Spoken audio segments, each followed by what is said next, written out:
Before we get into today's chat, I want to share a little resource that we've just released. As you might know, in our checkout episodes, I ask our e-commerce guests, do you have a book or a podcast that you recommend our listeners get into? Well, I've taken all of those book recommendations, and there's over 100 of them, plus the stories that go behind them, and put them into their own book called The Book Recommendations of E-Commerce Experts. Yeah, I know, it's totally original. You will never, ever run out of reading ideas again. You can download that one now for free over on add-to-cart.com.au. Welcome to The Checkout. We catch up with previous Add to Cart guests and ask them 5 quick questions to get to know them better and leave you with a little extra inspiration to get you through your Friday.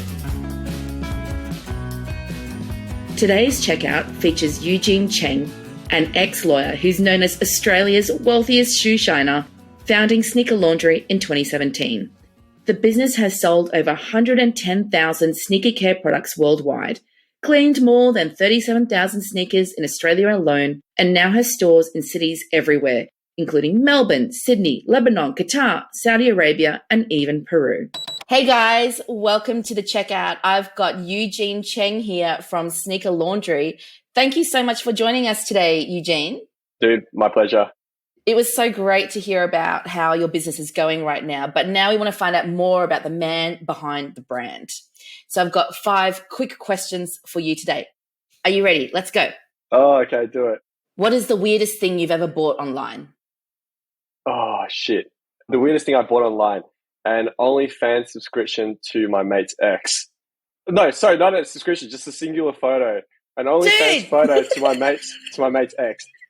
I bought it for the boys. It was the boys group chat. They were wondering. I said, look, man, just use my card. Like, no one looks at my statement. Like, just, you know what I mean? Everyone's like, oh, no, my missus is going to look at my statement. I'm like, mate, just use my card.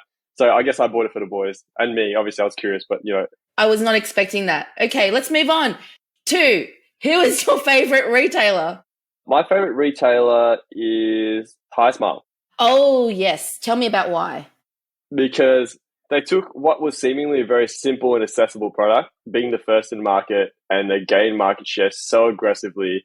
And when you thought they had saturated everything they needed to saturate, they moved overseas and hit every market. And when they were done hitting every market, being one of the most aggressive online spenders on advertising, they are now leaning super heavily into product development. And some of the new products that they're putting out is really inspiration to what we want to do and need to do for our category as well. So it's not just like where they were, which is take a product from China, take it, flip it, and whatever. You know, it's inspiration to continuously reinvest into product development, merchandising. It's so much more than just how your ad's doing today. You know what I mean? So really, really big inspiration there. And just in case people don't know, so HismileEugene is an amazing Australian retailer that sell teeth whitening products, right? So, you know, they took what seemed to be quite a functional, boring product and made it sexy, really, and quite aspirational. Who would have guessed? So next question, which e-commerce practice do you wish was history? I love everything about e-commerce, really, at this stage. Like, it's man, I come from a time, and you come from that same time, where marketing spend was not trackable. You like pray for the best, and you just bank on people telling you how many people saw your billboards and all that kind of shit. Like everything's trackable now. Shopify, I came from a point where you used to have to get a website developer, build your website, and if that company went under, your website went under as well. You know, like, and every time you needed to update something on your website, you needed to call these guys because it was so hard to update that something's out of stock or something's in stock. You know, it was just so difficult to do e-commerce back then. I do wish that, you know, I just ran into this problem the other day, which did my head in, that every app that you put on claims that they're generating this much in sales for you, and you can't really tell. That's like my biggest pet peeve. I don't know how you can get rid of that, but basically, you know, Klaviyo might say they generated $10,000 in sales for you this month, and Facebook will say they did another 10, and Google will say they did another 10, and then all these other apps that you install say they did 10 each as well. And then you go, well, why have I only done 20K in sales, for example? You know what I mean? Like, you know, so everyone's just claiming credit where they can with no real accountability of whether that credit claimed is due to them.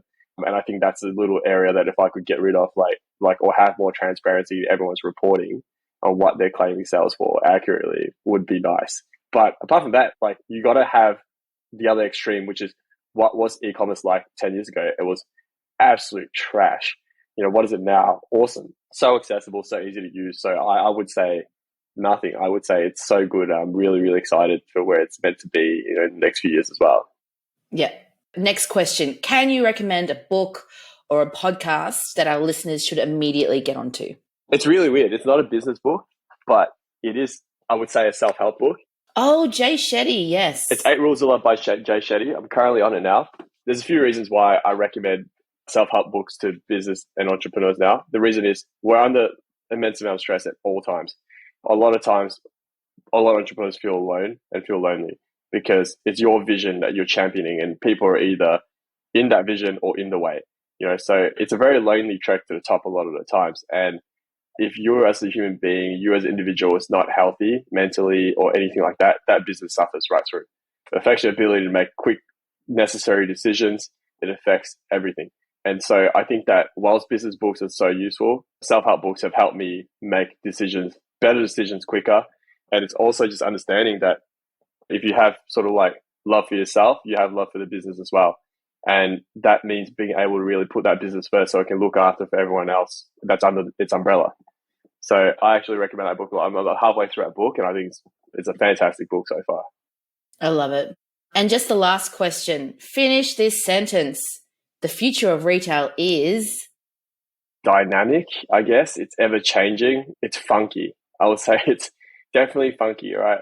We've seesawed through retail from e-commerce to brick and mortar to e-commerce. Each lockdown that happened swung back and forth. And now it's in a state where I think it's normalizing to what pre-COVID was, but AI is coming in to disrupt a lot of things. And you've got, big players like Amazon and stuff coming in too. So it's just so dynamic. Pre-COVID was so fixed in its ways and people were struggling to enter. Amazon was struggling to enter Australia. Everything was struggling. Big players like Brosa gone under, Milk Run's struggling. I think funky is a really cool word. It's unpredictable. It's just dynamic. You've just got to sort of like keep your finger on that pulse all the time. I would actually say there's no space for mediocrity anymore, don't you reckon? It's so competitive now. You're fighting to be at the top and people at the top make 10% profit margin. So, like you're literally out for blood and out for blood is making 10% on the bottom line. And when I first started business, I was like, a discount code, yeah, man, chuck them 25%, right? And now I just realized, mate, I don't even want to give up 10% right now. You know what I mean? So it's cutthroat. You know what? I take that all back. The future of retail is cutthroat. That's what it is. You heard it here first. Eugene, thank you so much. You're so welcome, Joe. I'll speak to you soon. To hear more from Eugene, jump back into episode 305. It's a good one. Eugene shares how old school networking led to sneaker laundry stores in the Middle East. He reveals the details of Sneaker Laundry's rebrand and tells us about that time an advertising blunder cost him dearly. Thanks for listening, and until next time, keep adding to cart.